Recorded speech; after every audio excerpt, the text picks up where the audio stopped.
కొంచెం ఇష్టం కొంచెం కష్టం కొంచెం ఇష్టం కొంచెం కష్టం.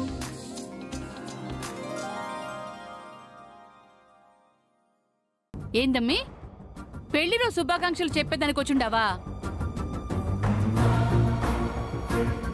ఇంకా ఇంట్లో పెళ్లి రోజులు పుట్టినరోజులు పండగ రోజులు జరుపుకునే పరిస్థితి ఉండాదని అనుకుంటున్నావా?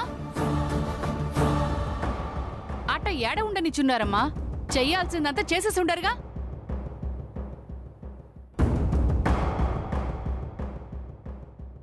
అయినా ఇప్పుడు మీరు చెయ్యాల్సింది మా పెళ్లి రోజులు కాదమ్మా, మా సావు రోజులు.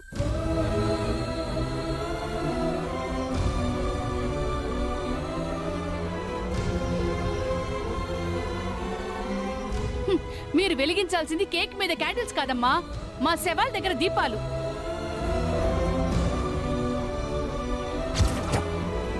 అయ్యో, ఏంటత్తయ్య ఆ మాటలు? ఎందుకత్తయ్య అలా మాట్లాడుతున్నారు? ఎందుకంటే నిజం కాబట్టి. మీరు చేయాల్సిన వాటిలో అదొక్కటి మాత్రమే మిగిలుండదు కాబట్టి.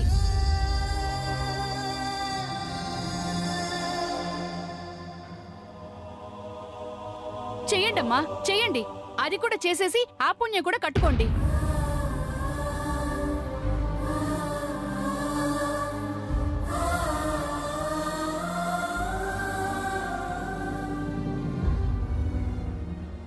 అప్పటికైనా మీ కోపం చల్లారుతుందేమో, అప్పటికైనా మీరు ప్రశాంతంగా ఉంటారేమో. చెయ్యండమ్మా, చెయ్యండి. శారదా, ఏంటా పిచ్చి మాటలు? బుద్ధి లేకుండా. పిచ్చి మాటలు కాదయ్యా, నిజం. ఏదో దేవుడు చల్లగా చూడబట్టి సరిపోయి ఉండదు గాని, లేకపోతే ఈ పాటికి ఇంట్లో అదే జరిగుండేది. అత్తయ్య అట్ట పిలవమాక. ఆ బంధాలు అనుబంధాలు ఎప్పుడో తెగిపోయాయి. కాదు, మీరే టెంచేసిపోయి ఉండారు. అంతేకాదు, ఈ కొంపను ఒక వల్లకాడు మాదిరిగా చేసేసి ఉండారు. ఎప్పుడు ఆనందాలు సంతోషాలతో కళకళలాడుతూ ఉండే ఇల్లు ఇప్పుడు ఎట్ట ఉండదు చూడు. మా నుంచి సంతోషాలు మాత్రమే కాదమ్మా, మనుషుల్ని కూడా దూరం చేసి ఉండారుగా మీరు. పిల్లల్ని కళ్ల ముందు చూసుకుంటూ, వాళ్ళ ఆనందాన్ని కళ్ళారా చూసుకుంటూ సంతోషంగా గడపాల్సిన ఈ వయసులో ప్రతిరోజు కన్నీళ్లతో గడుపుతున్నాం. ప్రతి క్షణం అనాథల్లా బ్రతుకుతున్నాం. ఈ పరిస్థితికి ఒక రకంగా కారణం నువ్వు కూడా నమ్మా. అవునమ్మా, నువ్వే కనుక మా ఇంటికి వచ్చుండకపోతే ఈ రోజు మాకు ఈ పరిస్థితే వచ్చుండదు కాదు. ఏదో ప్రాణ స్నేహితుడు కూతుర్ని తెచ్చిపెట్టుకున్నాం అనుకున్నామే గాని, ఇట్ట ఈ రూపంలో మా ప్రాణాల మీదకి తెచ్చిపెట్టుకున్నామని అనుకోలేదు.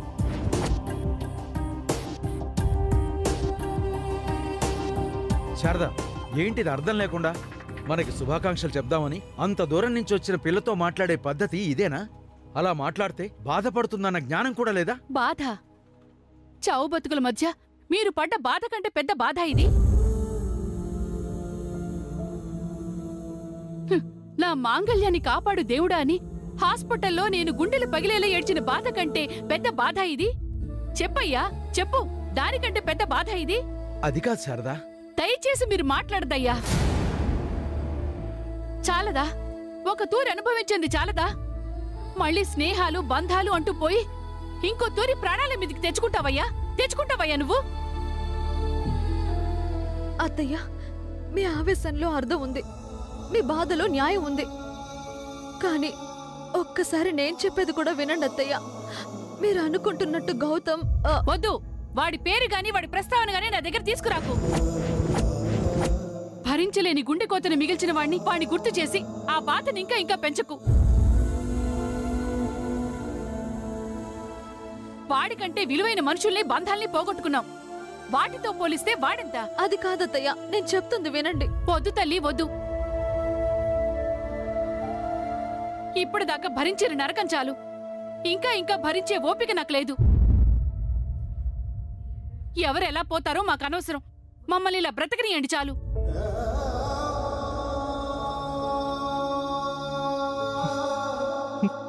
అత్తయ్య ప్లీజ్. ఇంకొక క్షణం నువ్వు ఇక్కడే ఉన్నావంటే నా శవాన్ని చూస్తావు.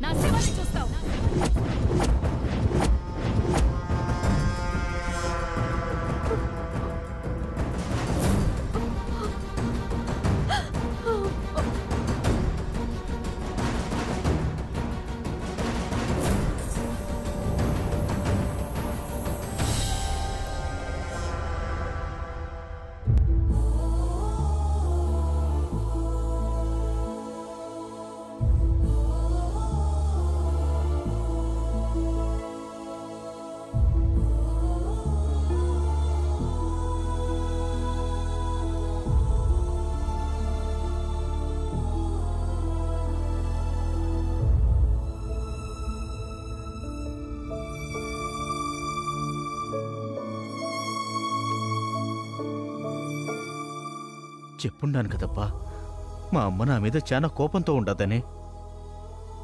ఎంత కోపంగా ఉండదో నీకిప్పటికైనా అర్థమై ఉండాదా? నేను లోపలికి రాలేదు కాబట్టి సరిపోయి ఉండాదే, లేకపోతే చాలా పెద్ద గొడవ జరుగుండేది అక్కడ. నాకు భయంగా ఉండదబ్బా. నా జీవితంలో మా అమ్మ నా మొహం చూస్తాదో లేదో, నాతో మాట్లాడుతుందో లేదో అని నాకు చాలా చాలా భయంగా ఉండదబ్బా. తలుచుకుంటేనే నాకు ఏడుపు వస్తూ ఉండదు.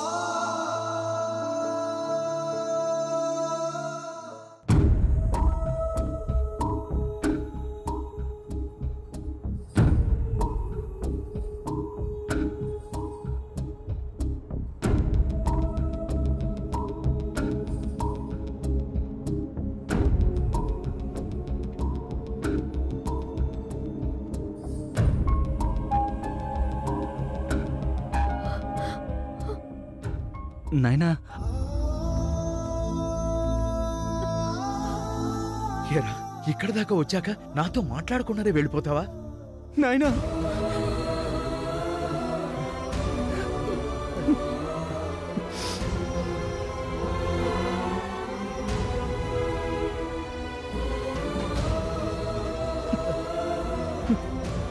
రే ఏంట్రా ఇది చిన్నపిల్లోలాగా?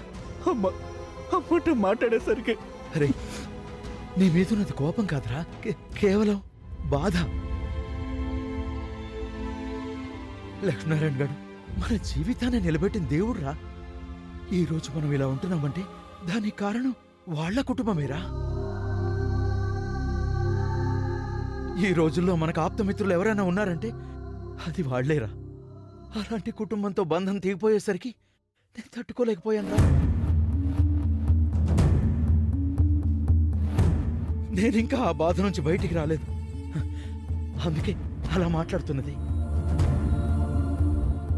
అమ్మా, మీ అత్తయ్య అలా మాట్లాడినందుకు బాధపడుతున్నావా? ఆవిడ తరఫున నేను క్షమాపణ చెప్తున్నాను, ఏమనుకోకమ్మా. అయ్యో ఏంటి మావయ్య మాటలు? అత్తయ్య అలా మాట్లాడినందుకు కాదు, మీరు ఇలా క్షమాపణలు చెప్తున్నందుకు బాధపడుతున్నాను. చూడండి మావయ్య, నా వల్ల మీరు బాధపడాల్సిన పరిస్థితి వచ్చినందుకు ఇప్పటికే చాలా బాధపడుతున్నాను. దయచేసి ఇలాంటి క్షమాపణ లాంటి మాటలతో ఇంకా బాధ పెట్టకండి మావయ్య, ప్లీజ్. జరిగిన దానికి నేను కాళ్ళు పట్టుకొని క్షమాపణ చెప్తున్నాను. అయ్యో ఏంటమ్మా ఇది పిచ్చి పని? లేలే చూడమ్మా, మీ నాన్న నాకు కేవలం ప్రాణ స్నేహితుడు మాత్రమే కాదమ్మా, వాడు నా ప్రాణమమ్మా. అలాంటి వాడు ఒకేసారి నన్ను నమ్మక ద్రోహి అని చేయి చేసుకునేసరికి తట్టుకోలేకపోయానమ్మా. వాడు కొట్టిన దెబ్బ ఇక్కడ కాదమ్మా, ఇక్కడ తగిలిందమ్మా. ఆ క్షణం నా కళ్ళ ముందు ఏం జరుగుతుందో నాకే అర్థం కాలేదు. నిన్ను కేవలం మేం తీసుకెళ్తుంటే మీ నాన్న మాత్రమే కనిపించాడు. ఒక్క క్షణం గుండె ఆగిపోయింది, అంతే. అంతేకాని నాకొచ్చింది గుండెపోటు కాదమ్మా. వాడి విషయంలో నేను చేసిన తప్పే. స్నేహం చెడిపోకూడదని జరిగిన విషయం దాచాను, కానీ అది వాడు అర్థం చేసుకోలేదు. ఆ రోజు వాడు ఒక్క క్షణం ఆలోచించి ఉండుంటే ఈరోజు అందరం మనం ఇలా.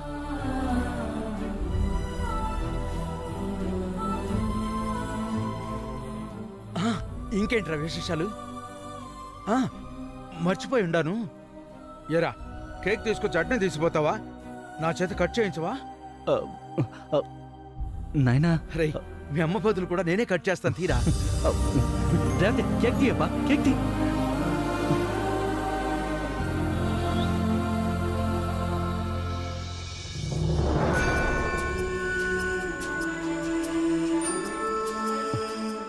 నాయనా కత్తి తీసుకో. హ్యాపీ వెడ్డింగ్ యానివర్సరీ టు అమ్మా నాయనా. కచ్చి కచ్చి కేక్ కచ్చి, అది ఊదు ఊదు ఊదు.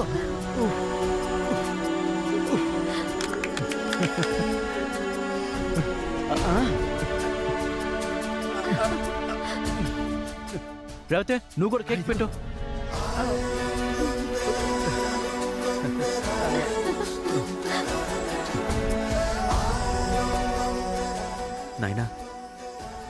ఒకవైపు అమ్మ మాట్లాడటం లేదని చాలా బాధగా ఉండదు. నువ్వు నాతో మాట్లాడుతూ ఉన్నందుకు నాకు చాలా ఆనందంగా ఉండదు నాయనా. అంతేకాదు మీ చేత కేక్ కట్ చేయించి మీకు విషెస్ చెప్పినందుకు నాకు చాలా చాలా ఆనందంగా ఉండదు నాయనా. నాయనా, మీ మాట వినకుండా మిమ్మల్ని బాధ పెట్టినందుకు సారీ నాయనా. రేయ్, ఏ క్షణమైతే నువ్వు తప్పు తెలుసుకొని ఆ ఊరికి పోయిండావో ఆ క్షణమే నువ్వు నా దృష్టిలో గొప్పడివిరా, గొప్పడు అయిపోయావురా. మన 2 కుటుంబాలు కలిస్తే మీ అమ్మ కోపం క్షణాల్లో పోతుందిరా. అది నువ్వే చూస్తావుగా, సరేనా? రేయ్, ఒకవేళ మీ మామూళ్ళు ఏమన్నా కూడా నువ్వు పట్టించుకోకు, సరేనా? అట్నే నాయనా. ఆల్ ద బెస్ట్ రా, సరేనా? థ్యాంక్ యూ నాయనా. అట్నే. ఒరేయ్, ఒకవేళ మీ అమ్మ చూస్తే చాలా పెద్ద గొడవ అవుతుందిరా. నేను కూడా బయలుదేరుతాను, మీరు బయలుదేరు. ఓకే నాయనా, నువ్వు బయలుదేరు. బాయ్ నాయనా. అమ్మ జాగ్రత్త. బాయ్ అమ్మా. బాయ్ మావయ్య. బాయ్ నాయనా. బాయ్. ఉంటాను. ఉంటాను.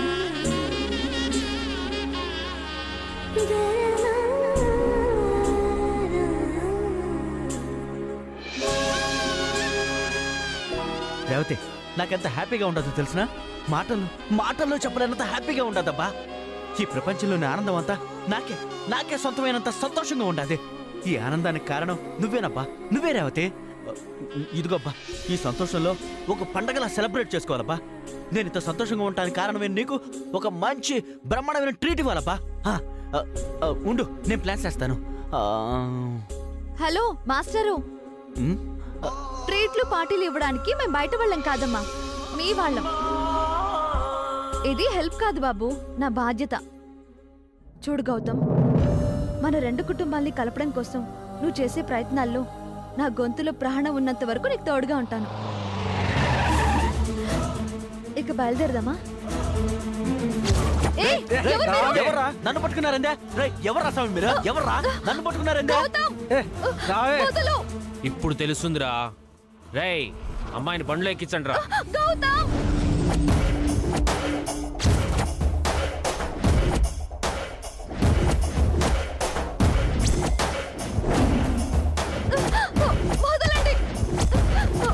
రావే, ఎక్కవే, ఎక్కవే. రేయ్, చెయ్యొదలరా. చెప్తే అర్థం కదా, చెయ్యొదలరా. రేయ్, ఇంకా చూసారేరా, ఎక్కించండి బండ్లో.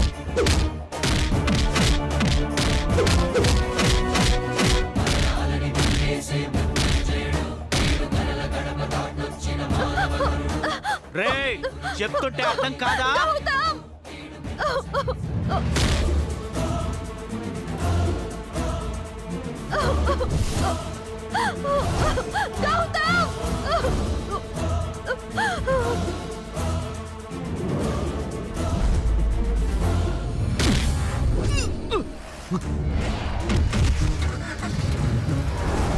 రేయ్,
హలో. ఏమ్మా పరిగెత్తి పరిగెత్తి అలసిపోయావా? నీ లవర్కి ఏమైతే ఏముందని టెన్షన్ పడుతున్నావా? ఏయ్, ఎవరు నువ్వు? అంతకన్నా చెప్పేస్తే కిక్కే ఉంటుందమ్మా. ఇప్పుడు వాట్సాప్ లో నీకు ఒక వీడియో వస్తుంది, చూసిన తర్వాత మాట్లాడుకుందాం. ఏయ్ ఏయ్ ఏయ్,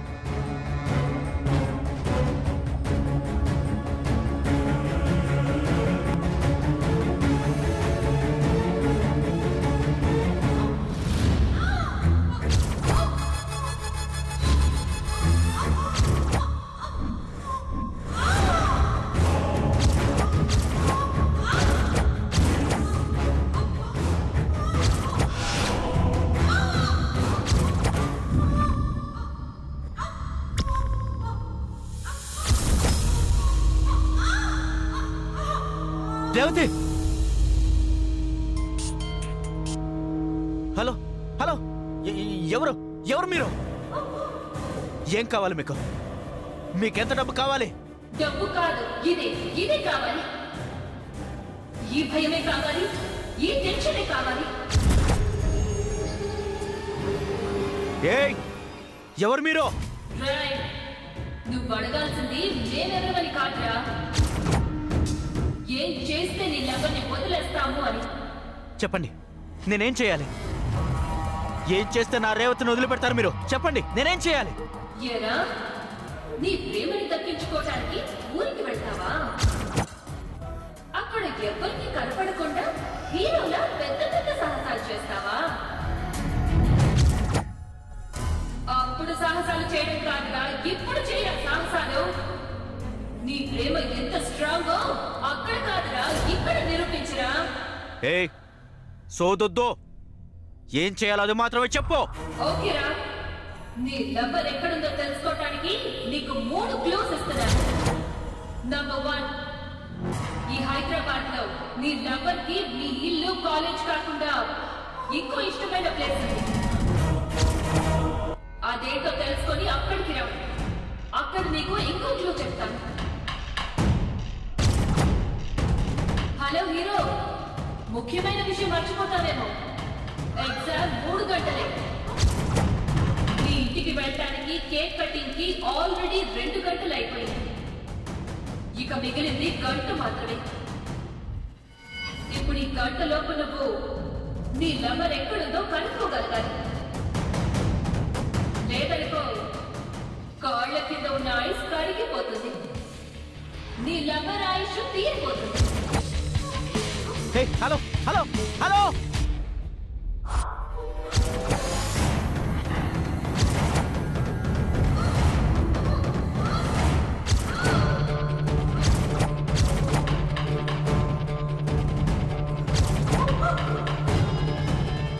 నేను రేవతి వాళ్ళు ఊరు వచ్చినట్టు ఎట్లా తెలుసుండదే? హైదరాబాద్ తీసుకొచ్చినట్టు ఎట్లా తెలుసుండదే? తనకిష్టమైన 3 ప్లేస్లా ఎక్కడుండాయా బావే? రేవతిని ఎట్టా కనుక్కోవాలి? ఎలా కనుక్కోవాలరా దేవుడా? ఇప్పుడు ఎట్టా కనుక్కోవాలి? ఆంజనేయ!